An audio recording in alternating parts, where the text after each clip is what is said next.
إخوانهم في سوريا. كنا نظن أنهم إخوانهم، ولكن قالوا لا. وأهم الرجال الذين يحاربون الشعب السوري.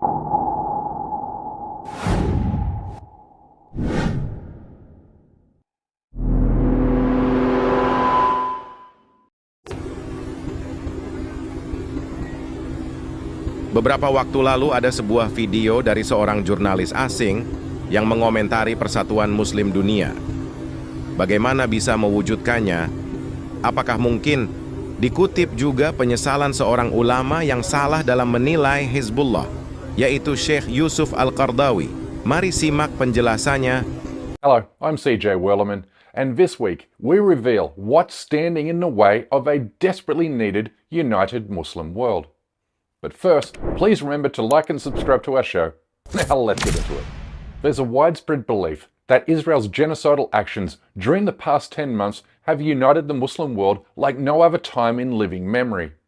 But as much as I would like to believe this, it sadly just isn't true. Because if the Muslim world were indeed united, truly united, then the mass murder taking place in Gaza would have stopped a long time ago. And we'd now all be taking great pleasure from reading the Zionist state's final obituary. Tragically, however, Israel remains very much alive, and with Gaza completely annihilated, as disease and starvation ravages the survivors of its relentless genocide. And while Gaza burns, the leaders of the Arab world continue to fiddle and fuddle, doing absolutely nothing meaningful to counter the Zionist war machine and its criminal occupation. These charlatans care only about acquiring more US weapons and bigger trade deals from the West. The blood of 40,000 innocent Palestinian lives is literally dripping from their hands. This betrayal is well documented, but less reported is the way Iran has received praise from much of the Muslim world, but for doing almost nothing to help the Palestinian people in their desperate hour of need. Now yes, Iran does provide some weaponry to Hamas, but Hamas is acutely aware that it has no choice other than to beg for Iran's help because the Arab states long ago sided with Israel by turning their backs on the Palestinian resistance. Hamas also clearly understands that the Iranian regime doesn't actually give one single care about the Palestinian people. It uses their struggle for freedom as a means to push Iranian state propaganda into the Muslim world. Even the leader of Hamas admits this. الذي يدعم حماس ويدعم المقاومة ويدعم فلسطين هو مستفيد سلفا، لأنه أمام الناس صورته جميلة تتحسن إنه بيدعم فلسطين ويدعم المقاومة، لأنه فلسطين قضية مباركة، قضية مقدسة. بس عفوا اللي بيدعمها بيربح واللي بيعاديها يخسر. يعني أنتم أستاذ خالد ربحتم إيران كسبت في العالم العربي من يعني بعدما مارست دعما انتهازيا لحركة المقاومة الفلسطينية حماس والجهاد، وكان ذلك الدعم ليس من أجل فلسطين إنما من أجل النفوذ الإيراني. والدليل أنه لما وصلت الأمور عند النظام السوري توقف الدعم المالي الإيراني تماما عن حركة حماس. شوف أخي، مع أننا اختلفنا مع الإخوة في إيران سواء في الأزمة السورية أو في ملفات في الوضع العربي في الخليج وفي العراق وفي غيره. Ordinary Iranian citizens have also given up on Palestine, with recent polls showing they have become apathetic towards Gaza, but not because they don't sympathize with the Palestinians, but because they detest the regime's meddling and proxy wars in the region. Which is why during anti-regime protests, Iranians chant, "No Gaza, no Lebanon, I die only for Iran." Iranians are now so opposed to the regime's foreign policy objectives that many now chant anti-Palestinian slogans, like they did during this football game on October 9th, the day Israel began bombing Gaza.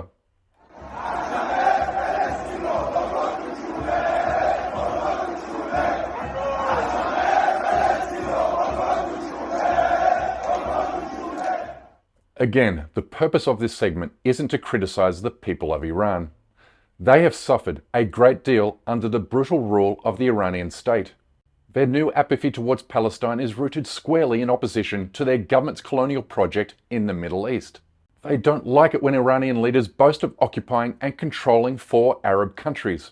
The Iranian people just want life in their country to be better, fairer, and more just, which is the exact same wish every Muslim holds in the Middle East.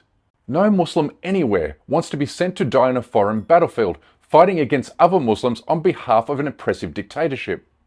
Islam calls for struggle against oppression, tyranny, and injustice. It calls for jihad in self-defense, jihad against the oppressors.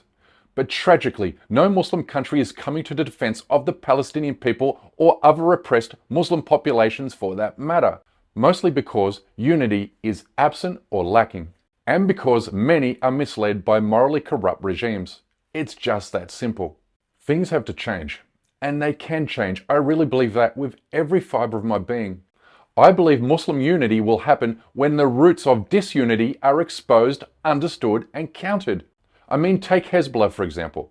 When it stood up to Israel and gave it a bloody nose during the 2006 war, Hezbollah became a darling of the entire Arab world. It even earned the praise of the late and great Egyptian Islamic scholar Yusuf al-Qardawi, who was revered for his guidance and wisdom, especially on matters related to the Palestinians. When he chaired the International Union of Muslim Scholars, he urged Sunni Muslims and the Palestinian resistance to unify with Hezbollah, which is why he was deeply saddened when the Iranian regime and Hezbollah revealed their true agenda by cleansing Sunni Muslims in Syria to help the Assad dictatorship stay in power.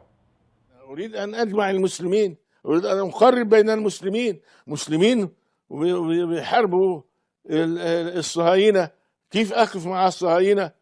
ولكن يبدو أن المشايخ رحمهم الله إذا كانوا موتى وحفظهم الله إذا كانوا أحياء كانوا يعني أبصر من هؤلاء الذين دافعت عنهم جاءوا يقتلون إخوانهم في سوريا. كنا نظن أنهم إخوانهم ولكن قالوا لا. وأهم الرجال الذين يحاربون الشعب السوري هم من يسمون أنفسهم حزب الله، وهم حزب الطاغوت، حزب الشيطان. استحوذ عليهم الشيطان فأنساهم ذكر الله، أولئك حزب الشيطان، ألا إن حزب الشيطان هم الخاسرون. Muslim unity will come when the entire Muslim world has a clear view of every actor that stands firmly in the way of this objective, a task that requires understanding the motives and objectives of every player in the international system.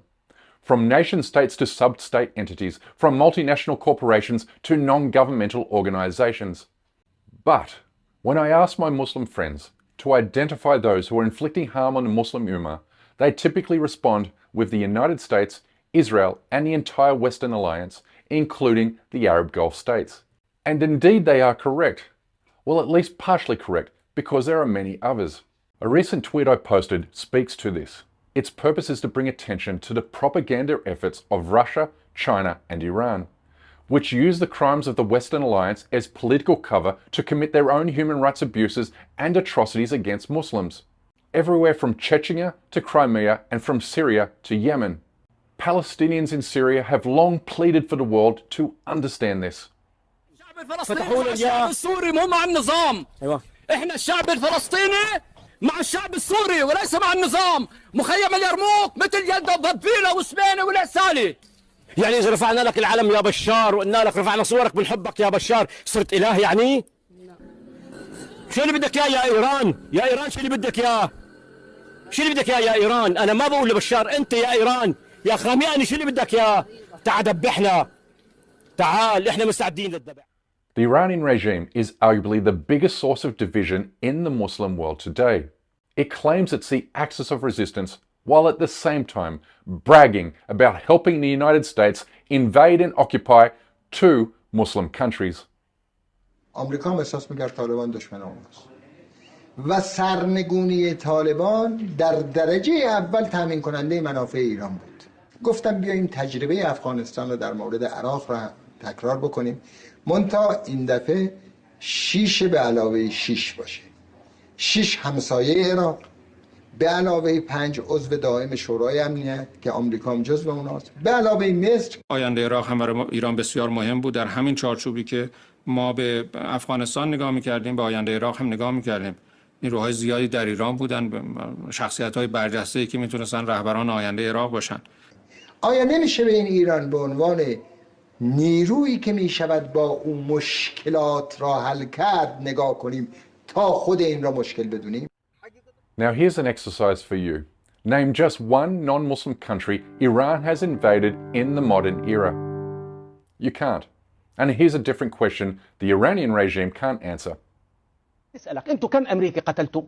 أنتم من 50 سنة كم إسرائيلي قتلتم؟ كم إسرائيلي إيران قتلت؟ هلا احنا ما نعطي ارقام. قل لي كم إسرائيلي قتلتوا؟ لا اصبر. كم أمريكي قتلتوا؟ قتلتوا واحد أمريكي امبارح انقتل واحد أمريكي وكيل ما بعرف شو، شفت شو سوتكم؟ اصطادت أكبر راس عندكم في إيران اللي هو قاسم سليمان. أولا يا زلمة يا فيصل، أولا الهدف الإيراني ليس قتل الأمريكي.